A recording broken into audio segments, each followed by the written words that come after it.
Chapter 3. The 70 Who Counted. Part 1. The Spread. The document moved through the system like a virus through a bloodstream. Not fast, not dramatic, but inevitable. From the Office of Public Records, it was cross-referenced into the municipal database. From municipal, it pinged regional. From regional, it touched state. From state, it brushed federal. 70 different departments, agencies, offices, and bureaus encountered file RF202410847 over the course of 4 months. None of them knew what to do with it. Patricia Chen tracked the spread without meaning to. Her job required her to monitor cross-reference requests, and she'd flagged Marcus's filing out of something she couldn't quite name. Curiosity, maybe, or obligation, or the sense that she was watching something important happen in slow motion. Each time another agency requested the file, she got a notification. Department of Social Services, requested. County Clerk's Office, requested. State Archives Division, requested. Federal Tax Records, requested. On and on. She kept a list. Not officially, just a yellow legal pad in her desk drawer, where she tallied the requests with tick marks. When she hit 70, she stopped counting. Not because there weren't more requests. There were, but 70 felt like a number that meant something, even if she couldn't articulate what. That night, she went home to her empty apartment and pulled out her grandmother's Bible, the one she'd inherited but never read. She didn't know what she was looking for, just something. The book fell open to Exodus 24. Then Moses went up with Aaron, Nadab, and Abihu, and 70 of the elders of Israel, and they saw the God of Israel. Patricia read the verse 3 times. 70 elders who saw God and lived. 70 witnesses who experienced the divine and carried the testimony. She looked at her list. 70 agencies that had seen Marcus's filing. 70 institutional witnesses to something they couldn't categorize. Patricia closed the Bible and sat in the dark for a long time, wondering what it meant to see something you couldn't explain and live with that tension, wondering if that was what faith actually was. Part 2. Judge Maria Rodriguez, Witness 1. Judge Maria Rodriguez had been on the bench for 16 years. Municipal Court, Criminal Division, the bottom of the judicial food chain, the place where poor people got processed through a system that claimed to dispense justice but mostly just managed poverty and maintained order.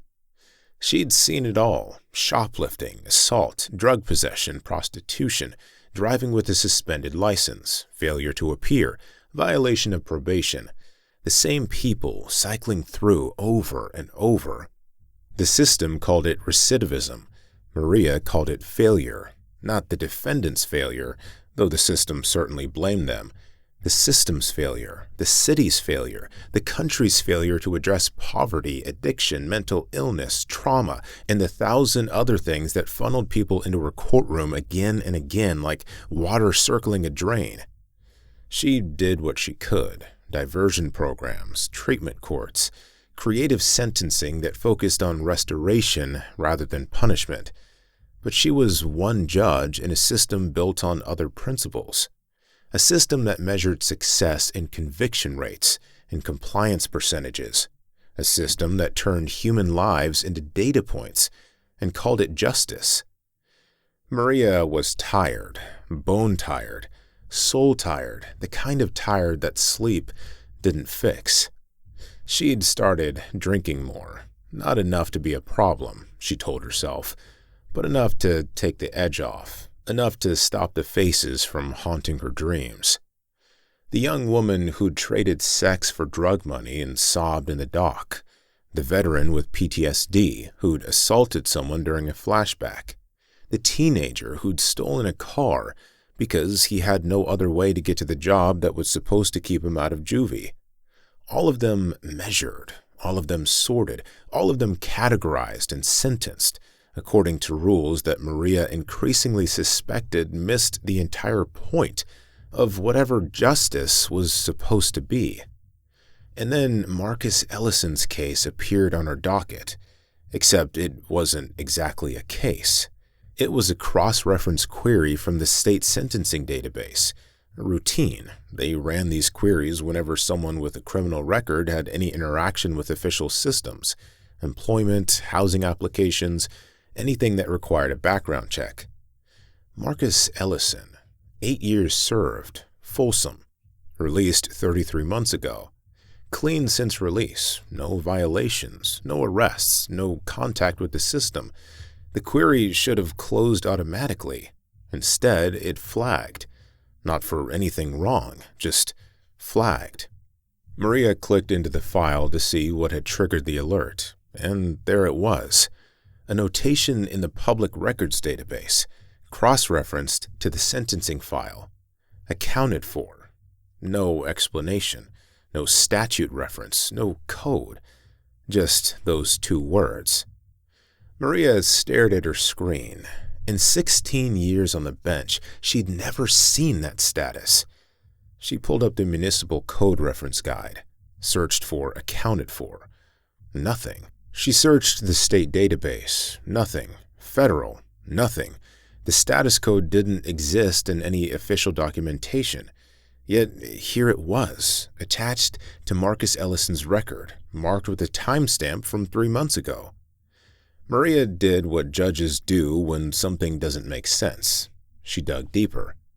She pulled Marcus's full file, read the initial arrest report from when he was 19, armed robbery of a convenience store. He'd been desperate, strung out, carrying his mother's medical bills in his pocket and a gun his cousin had given him. The clerk had panicked, reached for something under the counter. Marcus had fired. Not to kill, the bullet hit the clerk in the shoulder, but armed robbery with injury meant serious time. The prosecutor had pushed for 15 years. Marcus's public defender had negotiated it down to 8 with good behavior. Marcus had served every day. Maria read the prison records, multiple infractions in the first 2 years, fighting mostly, defending himself or defending others, according to the incident reports. Then a shift. 3 years of clean record, participation in education programs, volunteer work in the prison library, recommendation letters from guards and counselors that described a young man who'd fundamentally changed. Paroled at 32, no violations since. And now this notation, accounted for. Maria didn't know why, but she printed the file, all of it, took it home that night and read it again with a glass of wine that turned into 3 glasses of wine. She found herself thinking about the word accounted. In legal terms, it meant enumerated, documented, explained. To account for something was to provide a record of it, to show where it came from and where it went. But in other terms, older terms, biblical terms, to be accounted meant to be counted as, to be reckoned as something regardless of what you actually were. Abraham believed God, and it was accounted to him as righteousness. Not that he was righteous, but that he was counted as such, reckoned as such, measured by a different standard than his actions. Maria drained her wine glass and stared at the file. Marcus Ellison had paid his debt to society, 8 years. The legal accounting was complete.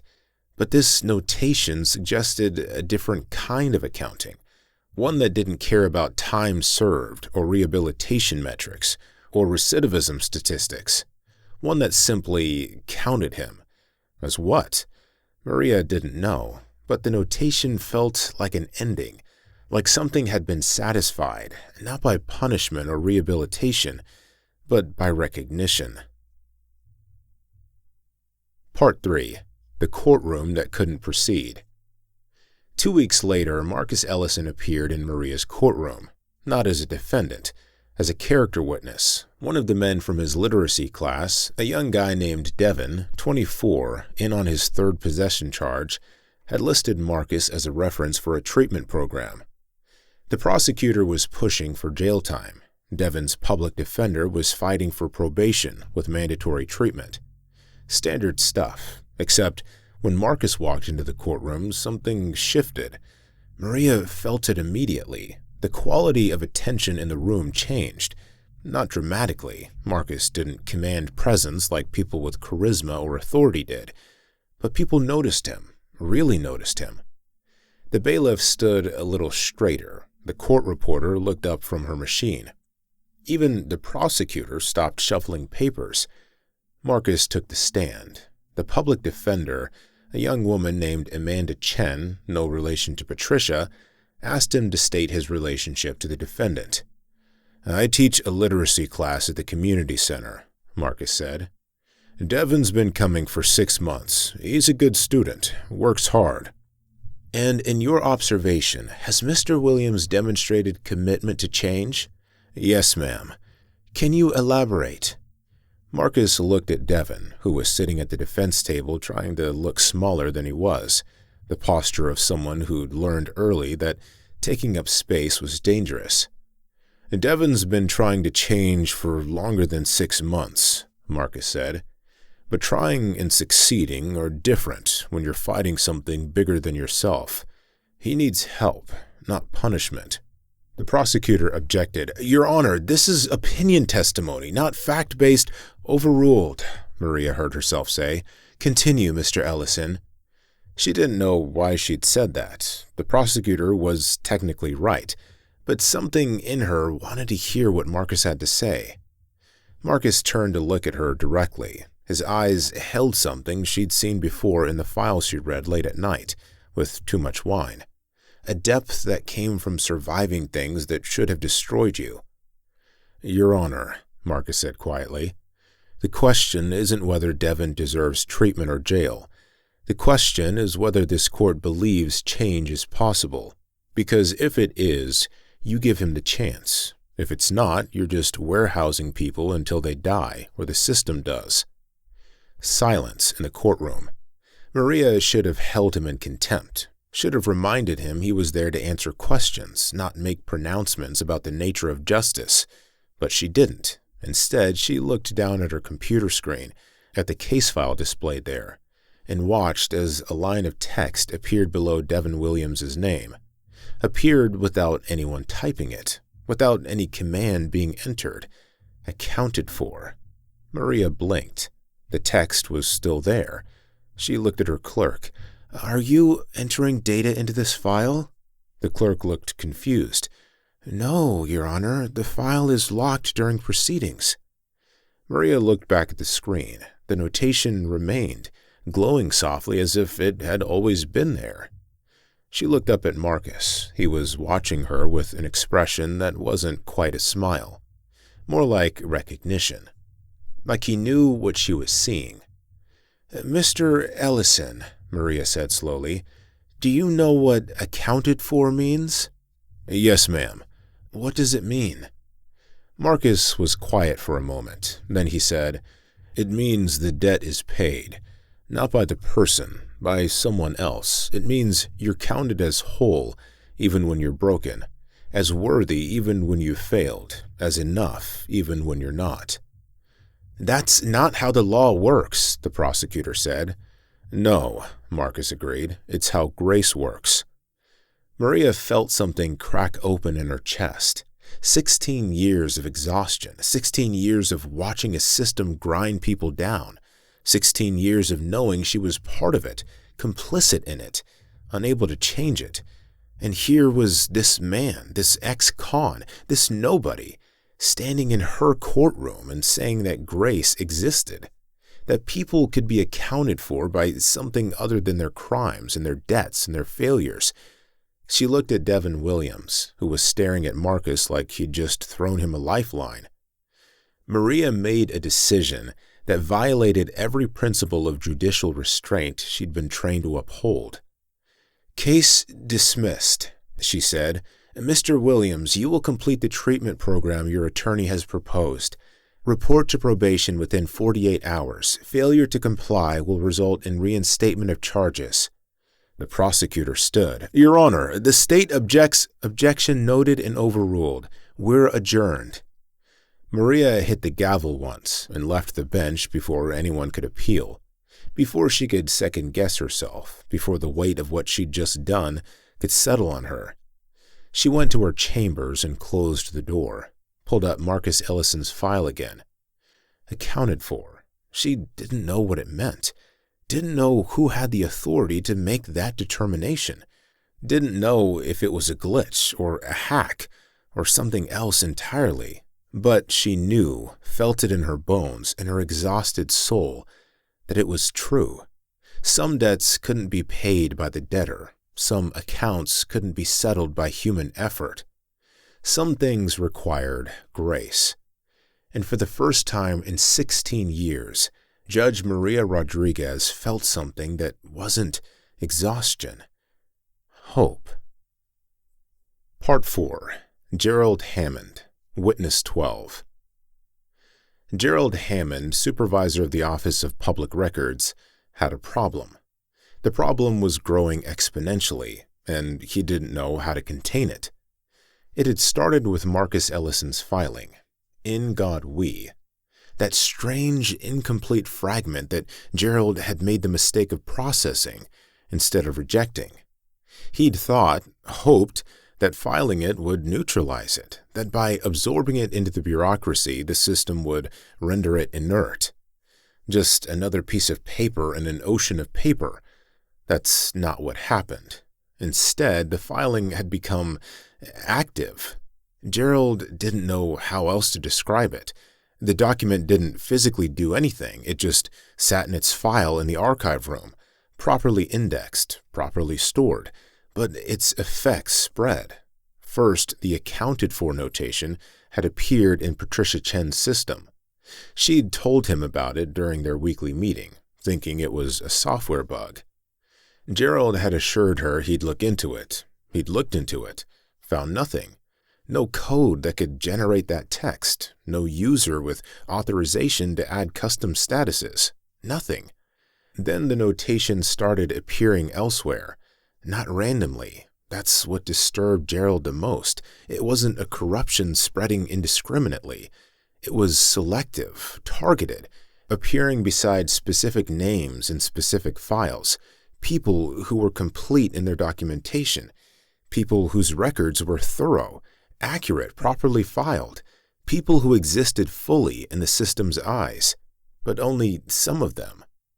Gerald pulled reports, cross-referenced the data, built spreadsheets trying to find the pattern.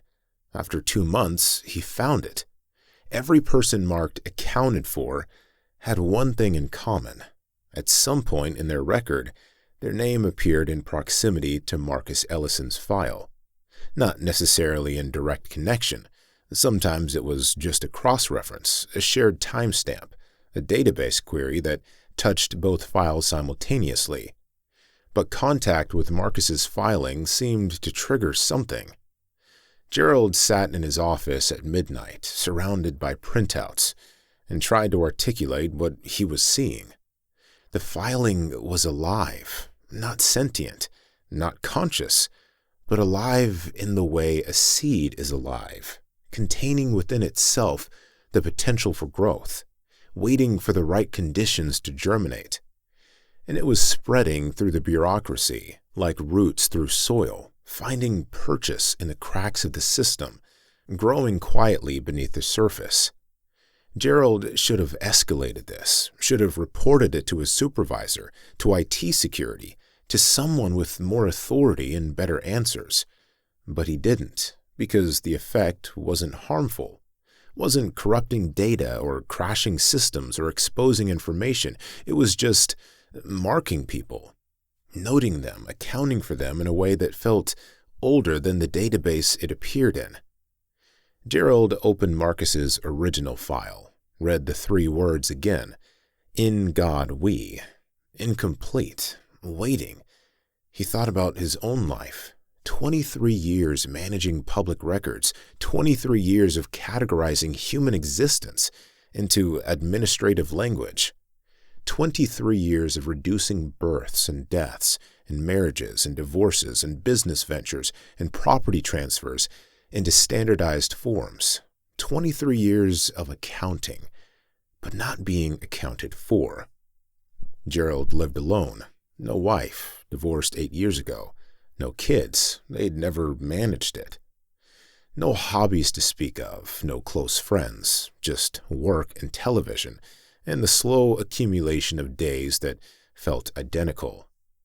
He existed in the system comprehensively, his taxes filed, his employment documented, his purchases tracked, every transaction recorded, every movement measured. But was he accounted for?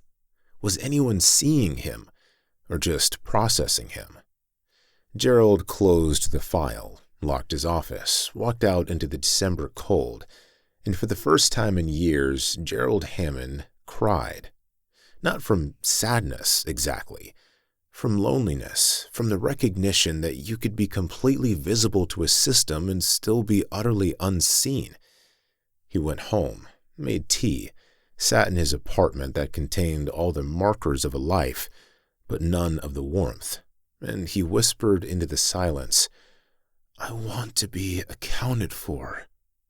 He didn't know if anyone was listening, didn't know if anyone could hear, but somewhere in the digital infrastructure of the city, in the databases that tracked and measured and categorized, a line of text appeared beside Gerald Hammond's employee record. Accounted for. He wouldn't see it for 3 more weeks, but when he did, he would understand. Part 5. The Pattern of 70.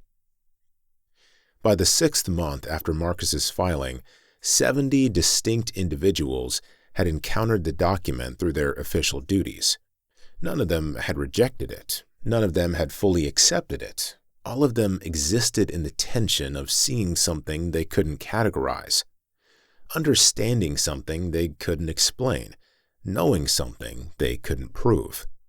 They were witnesses, like the 70 elders in Exodus who saw God and lived, like the 70 disciples Jesus sent out in Luke to bear witness to the kingdom, like the 70 nations of the ancient world, each given their portion, each called to acknowledge the divine. 70, a number that meant completeness in the Hebrew numbering system. 7, completion, times 10, community. The fullness of human witness. Patricia Chen was one. Judge Maria Rodriguez was another. Gerald Hammond made 3. The others included a tax auditor who saw accounted for appear on a return and stopped pursuing a penalty because something in her knew the debt was already paid. A social worker who encountered Marcus's name in a background check and felt compelled to approve a foster care placement she would normally have rejected. A police officer who pulled over a car for expired registration, ran the plates, saw the notation, and let the driver go with a warning instead of a citation. A banker reviewing a loan application who saw the status and approved a mortgage that the algorithm said should be denied. On and on, 70 people whose job was to measure, sort, categorize, and enforce. 70 people who encountered grace embedded in the system and didn't know what to do with it. Most of them didn't talk about it, didn't report it, didn't try to explain it to their supervisors or colleagues. They just witnessed it, and then they made small decisions that violated protocol, that bent rules, that chose mercy over measurement, without fully understanding why. The system in its totality was beginning to feel the effect, not dramatically, not visibly to those outside it, but like a building with a shifted foundation, still standing, still functioning, but subtly different in ways that would only become apparent over time. Part 6.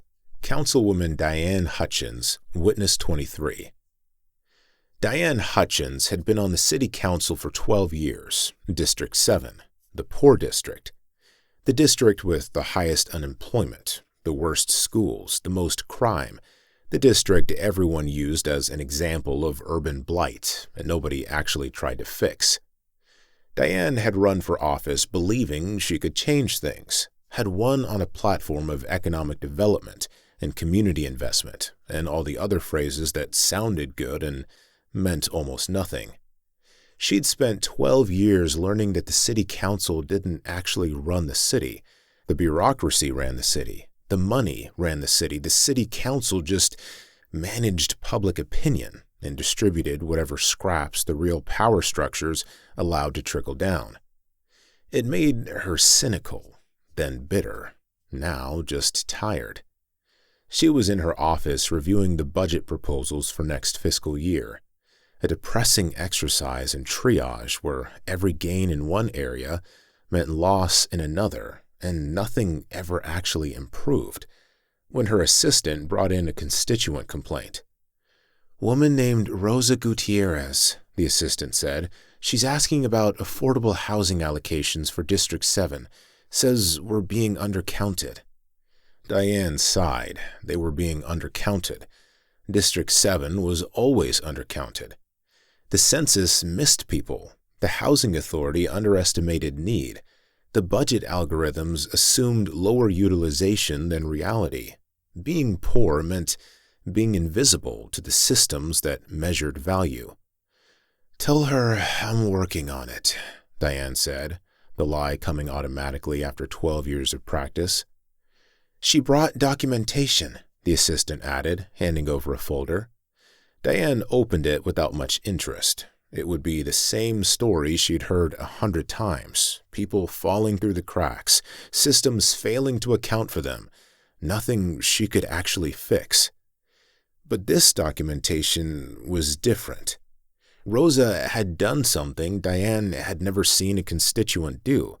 She'd requested her own public records, all of them, from every city agency she'd ever interacted with: employment records, tax records, housing applications, utility accounts, everything. And she'd assembled them into a comprehensive file showing exactly how the city measured her worth, or failed to. Diane read through it with growing attention.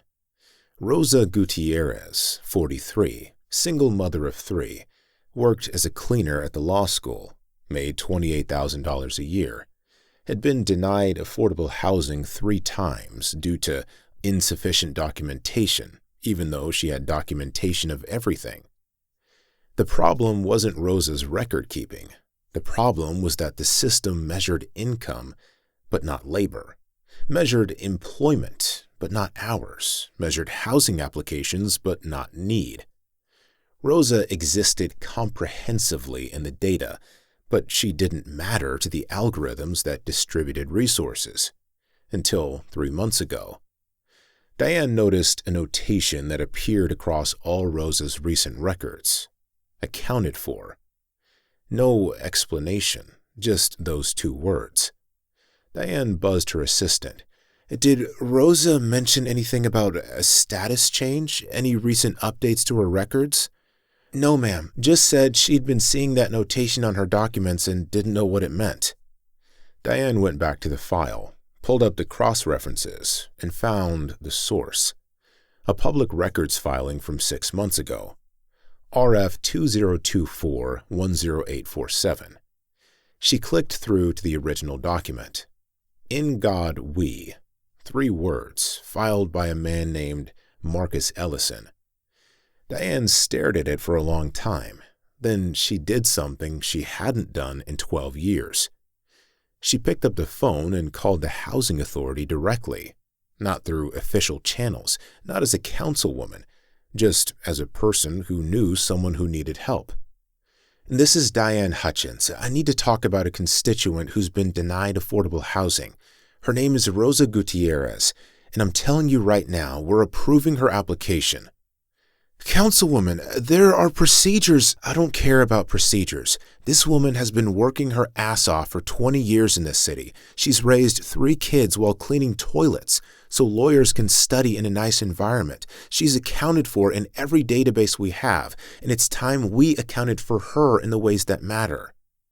The housing authority official tried to argue. Diane didn't let her. "Find a unit. Move her to the top of the list. I want this resolved in 2 weeks.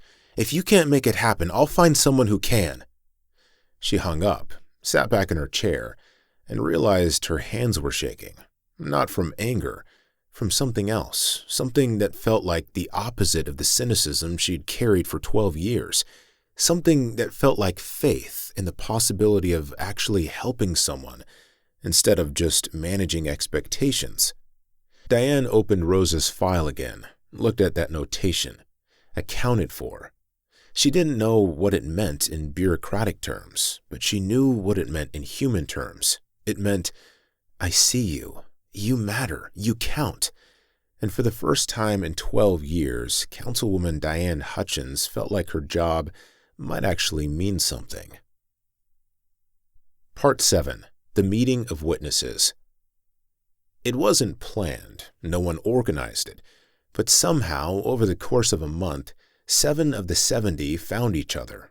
Patricia Chen, Judge Maria Rodriguez, Gerald Hammond, Councilwoman Diane Hutchins, 3 others, a teacher, a healthcare worker, a transit supervisor, whose paths had crossed Marcus's filing through their work. They met at a coffee shop, neutral territory. Each of them had been carrying the weight of seeing something inexplicable and not knowing if they were alone in the seeing. Patricia spoke first. I've been tracking the cross-references. 70 agencies have encountered the filing, but I don't know what it means.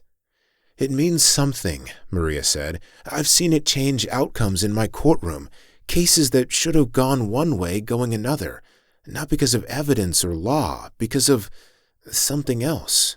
Grace, Gerald said quietly. Everyone looked at him. He cleared his throat. That's what Marcus Ellison called it when I asked him about the filing. He said it was about grace, about being accounted for by something other than what you've done or failed to do. Diane leaned forward. I approved a housing application I would normally have rejected, not because the applicant met the criteria, because she was marked accounted for, and something in me knew that mattered more than the criteria. The teacher, a woman named Sandra Mills who taught at an underfunded elementary school, spoke up. I had a student who should have been held back. His test scores were terrible. His attendance was spotty. Every metric said he wasn't ready for the next grade. But his name came up marked with that status, and I passed him anyway. You know what? He's thriving now. Like he just needed someone to believe he was ready, even when the numbers said he wasn't. They talked for 3 hours, comparing experiences, trying to find the pattern, trying to understand what they were part of. It's like the system is learning to see people instead of just processing them, Patricia said. Or like someone's teaching the system that people aren't just data points, Maria added. But who, Diane asked, who has the authority to override how city, state, and federal databases calculate value? Silence. Then Gerald said what they were all thinking but afraid to voice. What if it's not about authority?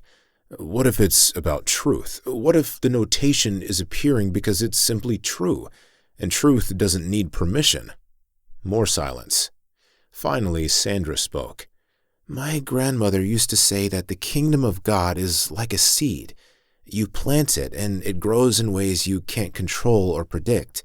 It goes underground, spreads through roots you can't see, and then suddenly you have a tree where there used to be nothing. What are you saying? Patricia asked. I'm saying maybe we're not supposed to understand it. Maybe we're just supposed to witness it, and maybe our witnessing is part of how it spreads. They sat with that, 7 witnesses to something that didn't fit their categories, their training, their understanding of how systems worked. 7 people who could reject what they'd seen, explain it away, forget it. Or 7 people who could acknowledge it, bear witness to it, let it change how they moved through their work. I vote we meet again, Maria said. Monthly, share what we're seeing, document the pattern without trying to control it. 70 witnesses, Gerald said. What? The filing has touched 70 agencies. 70 people in official positions have encountered it. That's not random, that's biblical. 70 elders, 70 disciples, 70 nations. It's a number that means something. Patricia pulled out her Bible. She'd been carrying it since that night she read about the 70 elders. In Luke 10, Jesus sends out 70 disciples to every town he's about to visit. He tells them to heal the sick and tell people the kingdom of God has come near." She looked up. "We're the 70. We're in positions throughout the system, and something is asking us to bear witness that a different way of measuring value is possible." "That's crazy," Diane said. "Probably," Patricia agreed, "but what if it's true anyway?" They agreed to meet again, exchange contact information, document their experiences. They didn't call themselves a movement, didn't create a charter or mission statement. They were just 7 people out of 70 who had seen something true and were trying to figure out what to do with that seeing.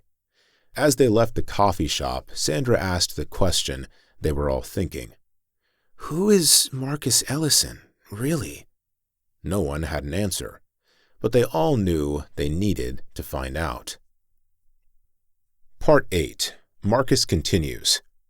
Marcus didn't know about the meeting, didn't know about the 7 or the 70 or the way his filing was spreading through the bureaucratic infrastructure like roots through concrete. He was just living, working construction during the day, teaching literacy at night, praying in the morning, being faithful in the small things.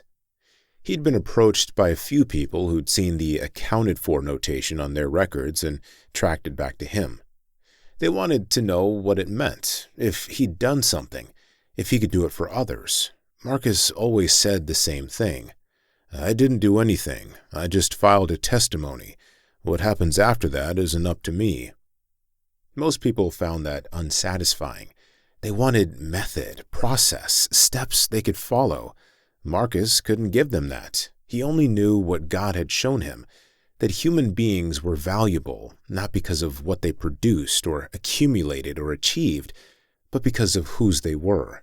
That grace was real, that the gold underneath the silver was what actually held everything together, and that his job wasn't to convince anyone or build a movement or change the system. His job was to bear witness, to live differently, to be present, in a world that measured everything and a God who measured nothing. One evening after literacy class, a young man Marcus had been working with, the one Judge Rodriguez had released into treatment, approached him. "I don't understand what you did," Devin said. "The judge just let me go. Said I was accounted for. What does that mean?" Marcus looked at him, saw a kid who'd been counted by every system, criminal justice, social services, education, and found wanting every time. "It means you're not just your crimes," Marcus said. "It means someone sees you as whole, even when you're broken, as worthy, even when you've failed." "Who?" "God, and sometimes, when you're lucky, other people too." Devin's eyes filled with tears. "I don't deserve that." "Nobody does," Marcus said gently. "That's why it's grace." They sat in silence for a while. Then Devin asked, "How do I live with that, knowing that I'm forgiven for shit I can't forgive myself for?" "You accept it," Marcus said. "Not because you understand it, not because you earned it, just because it's true. And then you live like someone who's been forgiven. You help the next person. You break the cycle. You bear witness that change is possible because it happened to you." Devin nodded slowly. "Is that what you're doing, bearing witness?" "Every day," Marcus said. After Devin left, Marcus sat alone in the empty community center, surrounded by the detritus of the literacy class, workbooks and pencils and the bus schedule they'd been practicing with. He thought about the 70 agencies that had encountered his filing. He didn't know the number, didn't know the pattern, but he knew God was doing something bigger than him, something that would continue whether he was present or not. Seeds planted, roots spreading, a kingdom growing underground. Marcus closed his eyes and prayed, not for success or growth or validation, just for faithfulness, for the strength to keep bearing witness, for the grace to remember that the work wasn't his, it was God's. He was just the seed, just the filing, just the incomplete sentence waiting for completion, and that was enough. Part 9. The system feels the shift. 6 months after Marcus filed his document, the city's data analytics division noticed an anomaly. Not a crisis, not even a problem, technically, just an irregularity in the patterns. Fewer eviction proceedings being filed, fewer aggressive collections on old debts, fewer harsh sentences in municipal court, fewer denials of social services, small changes, marginal shifts, but consistent across multiple agencies over multiple months. The analytics division ran the numbers, built models, tried to identify the cause. They couldn't find one. No policy change, no directive, no budget reallocation. Just 70 different bureaucrats in 70 different positions, making slightly different choices than they would have made before. Choosing mercy over measurement, choosing grace over guidelines, choosing to see people as accounted for, rather than simply counted. The analytics director presented the findings to the city manager. We're seeing a shift toward more lenient outcomes across multiple city agencies. Approval rates up, enforcement actions down. The variance is small but statistically significant. The city manager frowned. Is it costing us money? Not significantly. Actually, some metrics are improving. Fewer court costs, less incarceration expense, better compliance with diversion programs. Then what's the problem? I don't know if there is one, the analytics director admitted. I just can't explain why it's happening. The city manager shrugged. If it's not broken, don't fix it. Keep monitoring and let me know if it becomes an issue. The analytics director went back to his office and pulled the raw data again. He wanted to find the correlation, the variable that explained the shift.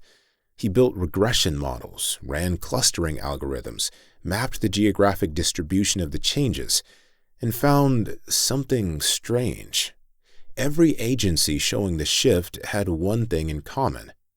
At some point in the past 6 months, someone in that agency had accessed file RF202410847.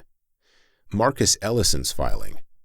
In God we, the analytics director stared at his screen.